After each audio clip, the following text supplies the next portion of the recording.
Kia ora, church. I've got a question for you. Have you ever run in a three-legged race? You have to be tied to your partner so that you can be stuck together for the duration of the race. Why don't you try it sometime this week and then send me pictures or videos for BCC Life? I would love to see how you get on being stuck to somebody else and then running. This week we're going to dive straight away into our story, and it's from Daniel 3. It's about three friends, and we're going to see how they stuck together in this story. Did they stick together with glue? With tape? Were they in a three-legged race? Why don't we hear the story and find out? Stories of the Bible, the fiery furnace. There once were three Jewish men named Shadrach, Meshach, and Abednego. Hey! When they were very young, they were taken from Israel to live in a place called Babylon. At that time, the king of Babylon was a man named Nebuchadnezzar. That's it. Almost there. And he made a gold statue that was 90 feet tall. Perfect. The king sent a message for everyone to come to the dedication of his statue. When everyone had assembled, it was declared that people of all races, nations, and languages would bow before the statue and worship King Nebuchadnezzar's statue when they heard the sound of musical instruments. If anyone refused, they would be thrown into a fiery furnace. So at the sound of the musical instruments, all the people bowed to the ground and worshiped. But Shadrach, Meshach, and Abednego did not, because they were Jewish and would only bow to the one true God.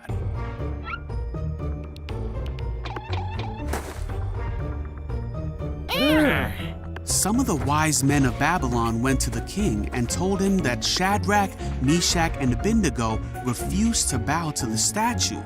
What?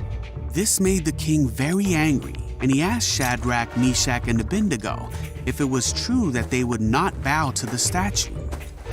Then he said he would give them one more chance to bow down, and if they did not bow, they will be thrown into the fire. Shadrach, Meshach, and Abednego replied that they didn't need to defend themselves against the king. They said, "If we are thrown into the blazing furnace, the God whom we serve is able to save us. He will rescue us from your power, your majesty. But even if he doesn't, we want to make it clear to you, your majesty, that we will never serve your gods or worship the gold statue you have set up."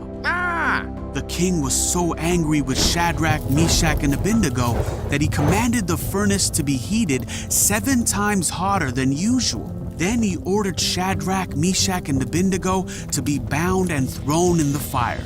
The fire was so hot that it killed the soldiers that threw them in.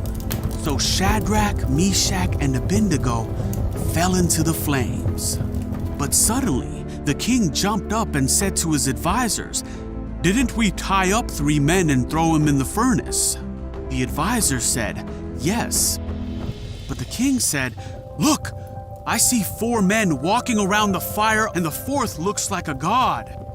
Then the king shouted to Shadrach, Meshach, and Abednego, "Come out!" So Shadrach, Meshach, and Abednego stepped out of the fire, and everyone saw that the fire had not touched them. They didn't even smell of smoke. Then Nebuchadnezzar praised the one true God of Shadrach, Meshach, and Abednego, who had rescued them from the fire. And the king made a new command that anyone who spoke a word against the God of Shadrach, Meshach, and Abednego would be greatly punished. Then he promoted Shadrach, Meshach, and Abednego in his court. Shadrach, Meshach, and Abednego trusted in God and were willing to die rather than worship any god but their own God. Wow, what an awesome story about 3 friends sticking together. How incredible that Shadrach, Meshach, and Abednego stuck together and helped each other to make the right choice. They knew that if they stuck together and did the right thing, that God was powerful enough to rescue them. And what was the really cool thing that we noticed right in the middle of the story? There were 4 people in the furnace, weren't there? God sent an angel to stick with those 3 friends and to help them in their time of need. And we heard today that sticking together with other people doesn't mean that you're literally tied to them like a three-legged race. It means that you're going to be there for someone no matter what. God has promised to stick with us too. And he promises that when we're Christians, he will send the Holy Spirit to live in us, meaning that he is always with us and God is always sticking with us, helping us to make the right decision, to make the right choices and to do the right thing. The Holy Spirit will help us to worship only Jesus. So that is another great thing about being on God's team. You have others that can stick with you, as well as ultimately God himself sticking with you. So today we can remember that on God's team, players stick together.